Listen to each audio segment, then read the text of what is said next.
Dear audience, children, parents, grandparents, and friends, thank you for joining us and honoring us on this special occasion. Today's gala is not merely an annual summary or performance, it's a celebration. Today we celebrate the community and culture that have been bestowed upon us. Our culture is the essence of millions of people and centuries of history. At first glance, it may seem natural, as if it had simply landed in our laps, but we must recognize that this cohesive community, Hungarian culture, and the preserved forms of our traditions are the result of dedicated and selfless work of many individuals. The vitality of Hungarian and more broadly Carpathian Basin folk culture requires not only its immense strength and will to live, but also nurturing individuals who, by forming communities, sustain and pass on the spiritual engine of this culture. Our cultural possesses centuries, even millennia of history and continues to live in a unique way worldwide. Our traditions, evolving from early belief systems and later through Christian faith, are akin to the story of a pebble in a stream. Initially rough, sharp, and jagged, but over centuries it becomes polished to perfection, finding its place in the world entirely naturally.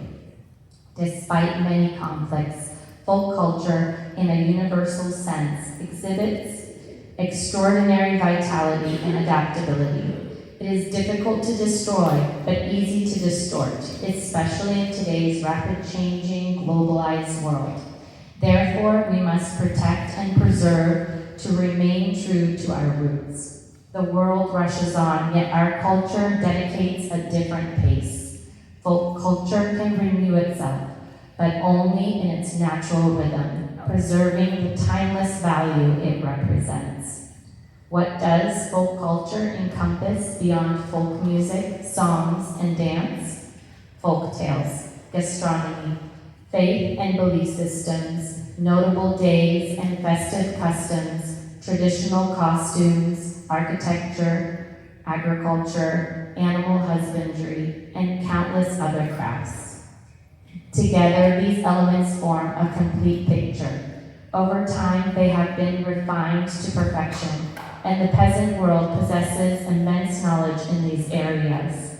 It is important to understand the culture we know today originally reflected the customs and traditions of peasant class. Over time, it has become significantly urbanized and transformed or evolved. Regardless, it's essential to know the original, pure source so that its diversity can persist without distortion. Maintaining its purity, closeness to the earth, and natural capacity for development. What is the pure source? If we explore the spirit of Bartók Béla's work only from a pure source, we can find the answer. Bartók collected original folk songs from people living in villages, drawing inspiration from them, but we can also mention Kodály Zoltán, Lajka László. In the realm of dance, a similar process occurs through what is known as collection. Here, the advancement of motion picture recording technology made it possible not only to reconstruct dances based on engravements, paintings, or notes, but also to document, learn, and teach them through film recordings. This process has been ongoing for several generations, since the early film recordings by Molnár István and Gönyei Sándor.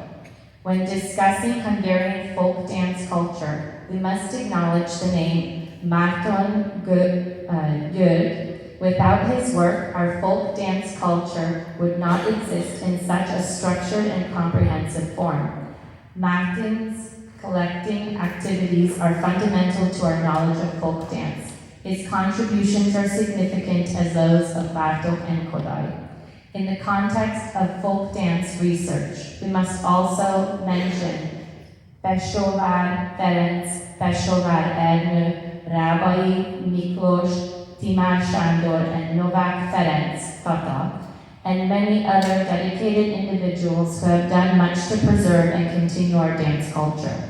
The 20th century collections are recordings that capture a person's dance, song, or music at a specific moment. These individuals are called informants. They learn the dance from their parents, who in turn learned it from their parents, thus maintaining a direct spiritual connection with even their ancestors who lived thousands of years ago.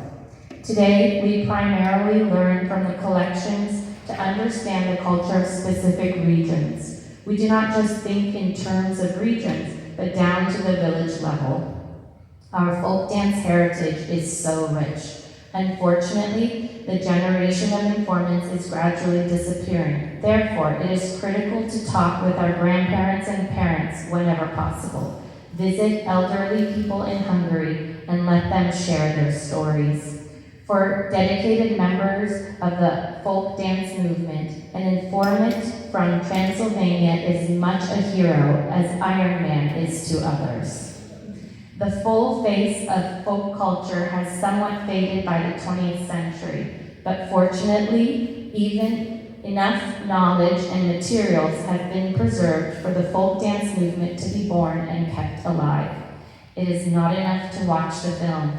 It is not enough to learn a dance. To see the full picture, we must understand the people living there, the landscape they inhabited, and how they lived. But most importantly, let's not lock our culture in a display case. Don't coddle it in a museum, but use it, live it, without forgetting the pure source, without forgetting where we came from.